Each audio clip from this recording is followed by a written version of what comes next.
Lecture de l'Histoire de la Rédemption d'Ellen White. Chapitre 57.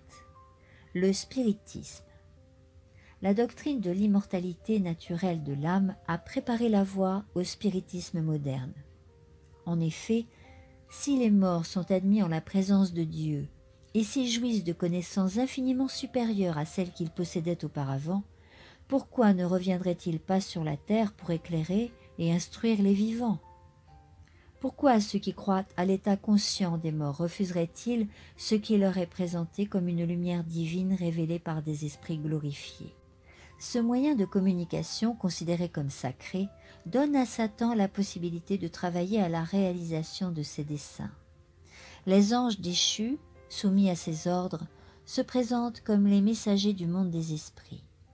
Tout en prétendant les mettre en rapport avec les morts, le prince du mal exerce sur les vivants son pouvoir de fascination. Il a le pouvoir de faire apparaître aux hommes l'image de leurs amis décédés. La contrefaçon est parfaite. Les traits bien connus, les paroles, le son de la voix sont reproduits de façon merveilleusement fidèle. Ainsi, nombreux sont ceux qui sont réconfortés par l'assurance que leurs êtres chers jouissent de la félicité céleste. Et sans se douter du danger qu'ils courent, ils prêtent l'oreille à des esprits trompeurs et aux enseignements des démons. 1 Timothée 4, 1. Quand Satan les a convaincus qu'ils entrent réellement en communication avec les morts, il fait apparaître à leurs yeux des personnes descendues dans la tombe sans y être préparées. Elles se disent heureuses dans le ciel et prétendent même y occuper une position élevée. Ainsi se répand largement l'erreur selon laquelle il n'y a pas de différence entre le juste et le méchant. Les soi-disant visiteurs du monde des esprits donnent parfois des avertissements opportuns. Puis, lorsqu'ils ont gagné la confiance, ils enseignent des doctrines en contradiction flagrante avec les Écritures. Tout en paraissant s'intéresser au bien de leurs amis sur terre, ils insinuent les erreurs les plus dangereuses. Le fait qu'ils énoncent certaines vérités et qu'ils peuvent parfois annoncer l'avenir, inspirant confiance en leurs déclarations. Ainsi, leurs enseignements erronés sont acceptés aussi facilement et crus aussi implicitement par les foules que s'il s'agissait des vérités les plus sacrées de la Bible. La loi de Dieu est écartée, l'esprit de la grâce est méprisé, le sang de l'alliance est considéré comme profane. Les esprits nient la divinité de Jésus-Christ et se mettent au niveau du Créateur lui-même. C'est ainsi que, sous un nouveau masque, le grand rebelle mène contre Dieu la lutte qu'il a déclarée dans le ciel et qu'il a poursuivie sur la terre pendant près de 6000 ans. Plusieurs tentent d'expliquer les manifestations spirites en les attribuant toutes à la fraude ou à la prestidigitation de la part des médiums. Mais s'il est vrai qu'on a souvent présenté des tours de passe-passe comme des phénomènes authentiques, il n'en reste pas moins qu'il existe des manifestations réelles d'une puissance surnaturelle. Les bruits mystérieux par lesquels le spiritisme moderne s'est fait connaître n'étaient pas le bruit de supercheries humaines, mais bien le fait de mauvais anges qui imaginaient ainsi une des séductions les plus dangereuses et les plus néfastes. L'idée que le spiritisme n'est qu'une imposture contribuera à égarer une foule de gens.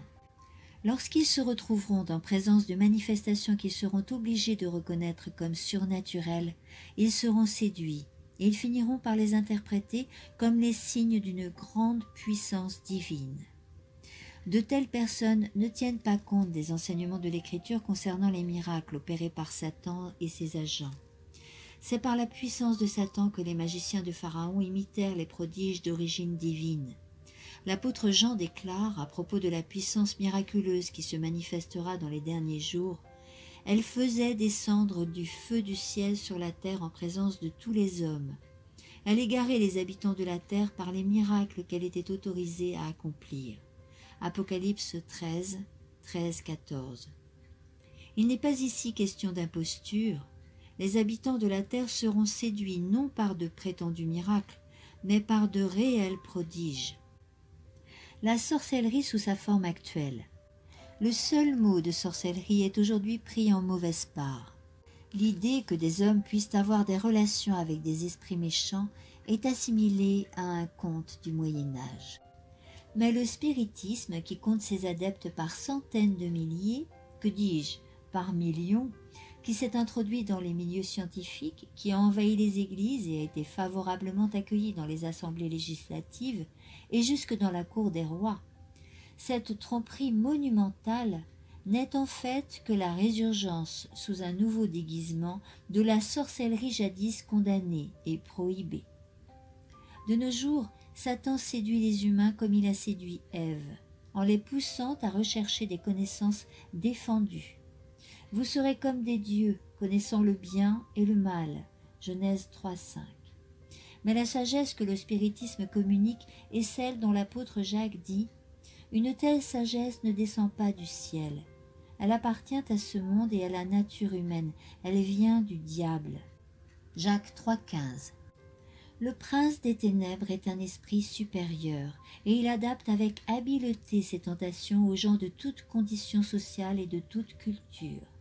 Il utilise le mal sous toutes ses formes pour tromper et pour dominer les enfants des hommes, mais il ne peut réaliser ses desseins que s'il cède à ses tentations.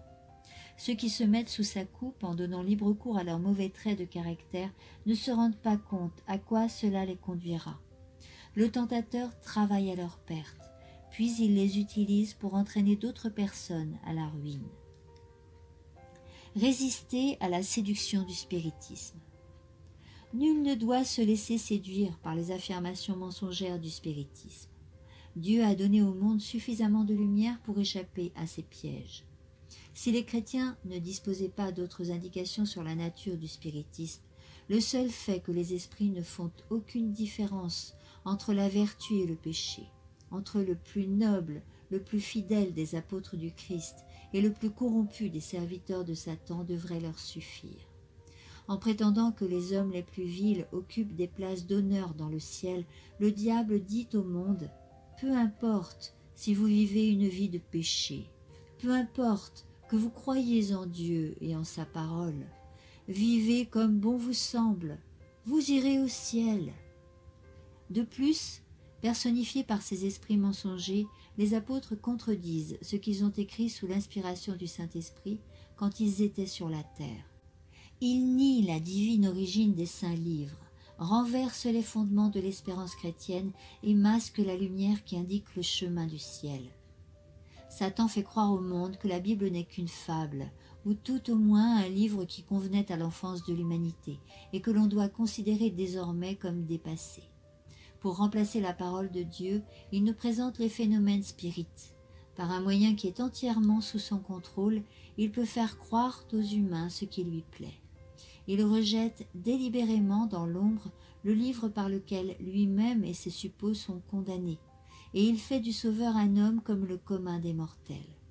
De même que les soldats romains qui assuraient la garde du tombeau de Jésus répandirent la version mensongère suggérée par les sacrificateurs pour nier sa résurrection, de même les adeptes du spiritisme cherchent à montrer que les circonstances de la vie de Christ n'ont rien de miraculeux. Et après avoir mis Jésus de côté, ils attirent l'attention sur leurs propres miracles, en prétendant qu'ils sont de beaucoup supérieurs aux siens. Certains déclarent « Consultez les esprits des morts qui chuchotent et murmurent en prédisant l'avenir. Il est normal, disent-ils, qu'un peuple consulte ceux qui sont ses dieux, qu'ils s'adressent aux morts en faveur des vivants. » Si l'on vous dit cela, affirme le prophète Ésaïe, vous répondrez « C'est aux instructions et au message du Seigneur qu'il faut revenir. Celui qui n'adoptera pas ce mot d'ordre ne verra pas l'aurore. » Ésaïe 8, 19, 20. Si les humains avaient reçu la vérité clairement énoncée dans les Écritures, selon laquelle les morts ne savent rien, ils discerneraient dans les enseignements et les manifestations du spiritisme l'œuvre de Satan agissant avec puissance par des signes et des miracles trompeurs. Mais au lieu de renoncer à la liberté agréable, au cœur charnel et à l'amour du péché, les multitudes ferment les yeux à la lumière, continuent leur chemin au mépris des avertissements et tombent dans les pièges de l'ennemi. Ils se perdront parce qu'ils n'auront pas reçu et aimé la vérité qui les aurait sauvés. Voilà pourquoi Dieu envoie une puissance d'erreur agir en eux, afin qu'ils croient ce qui est faux. 2 Thessaloniciens 2, 10, 11. Ceux qui repoussent les enseignements du spiritisme ne font pas la guerre à des hommes seulement, mais au diable et à ses anges. Ils luttent contre les puissances spirituelles mauvaises du monde céleste. Éphésiens 6, 12. Satan ne cédera pas un pouce de terrain, à moins d'y être contraint par la puissance des saints anges. Le peuple de Dieu doit pouvoir lui résister, comme l'a fait notre Sauveur en disant « Il est écrit ». De nos jours, comme au temps du Christ, Satan cite les Écritures et il en déforme le sens pour égarer ses victimes. Mais les déclarations limpides de la parole de Dieu constituent des armes puissantes pour affronter tous les conflits. Ceux qui veulent rester fermes à l'heure de l'épreuve doivent connaître les enseignements de la Bible concernant la nature de l'homme et l'état des morts, car dans un proche avenir, nombreux sont ceux qui seront confrontés à des esprits malins, qui personnifieront des parents ou des amis décédés, et qui proféreront des hérésies dangereuses. Ces êtres surnaturels feront appel à nos affections les plus chères et appuieront leurs déclarations par des miracles. Pour être en mesure de surmonter de telles séductions, il nous faut connaître la vérité biblique selon laquelle les morts ne savent rien et de telles apparitions sont l'œuvre des esprits de démons. Satan s'est préparé de longue date en vue de ses assauts finaux pour séduire le monde. Il a jeté les bases de ses actions en faisant cette déclaration à Ève. « Vous ne mourrez point, mais Dieu sait que le jour où vous en mangerez de l'arbre interdit, vos yeux s'ouvriront et que vous serez comme des dieux, connaissant le bien et le mal. » Genèse 3, 4, 5. Peu à peu, le diable a préparé le terrain pour son chef-d'œuvre de séduction, le spiritisme. Il n'a pas encore pleinement réalisé son plan, mais il le réalisera à la dernière heure. Alors le monde sera submergé par cette redoutable séduction. Mais l'humanité se laisse bercer dans une sécurité fatale, d'où elle ne sera tirée que par les coupes de la colère de Dieu. Suite de la lecture au chapitre 58, dans le prochain audio.